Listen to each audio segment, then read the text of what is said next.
bouncing along the bottom or 18 months of more pain? Well, the stock market, especially growth stocks, may have taken the majority of the carnage. But you're right. There are other asset classes, and I think we're going to see the carnage start to rotate into those. So you're right. If you look at residential real estate now, the prices are at the highest they've been relative to median income since something like 2006, 2007, before that sort of great real estate crash that precipitated the Great Recession of 2008. So I think there are going to be more shoes to drop. I just want to build on Chamath's point about root causes here. Milton Friedman once said that there's nothing quite so permanent as a temporary government program. The temporary government program was quantitative easing. We had this Great Recession of 2008 that could have turned into a depression. They broke the glass in case of emergency. They started this QE, which is basically the government intervening to buy bonds in the market. They had never done that before, and they loaded up their balance sheet.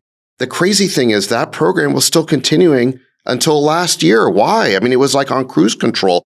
And so last year, it was continuing until last month, and countries Europe are still doing it. 9% inflation in Europe, and they're still buying bonds. Right. So you go back to last year, the Fed bought 54% of the government's debt, despite the fact that the economy was growing at like 5% GDP, that it was bouncing back really strongly from COVID, that you had the stock market at all-time highs, and yet they were still intervening with this massive QE. And then when we got the surprise 5.1% inflation print last summer, they didn't stop QE till the end of Q1. So you're right. They kept basically printing money, and it's still going on, and that's created massive distortions in the economy. Now, so the Fed, I would say, is the number one culprit here, and Jay Powell is the number one culprit. But the number two culprit is the Biden administration. And I think Biden did three things very early on in the first few months of his presidency to effectively tank his presidency. Number one, he canceled our energy independence on his first day in office, canceling the Keystone Pipeline and making it much harder to drill. And of course, energy inflation is the number one factor in this sort of overall inflation.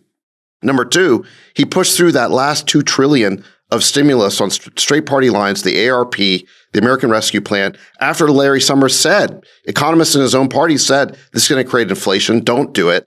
And then the third thing is, and no one really talks about this, is that Biden could have used diplomacy in 2021 to basically find an off-ramp to this Ukraine crisis before it turned into a full-fledged war.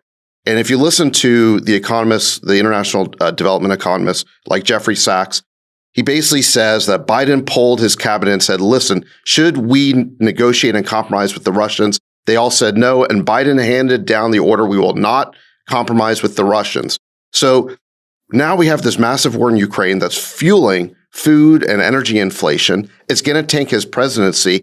And I don't even think there was any debate.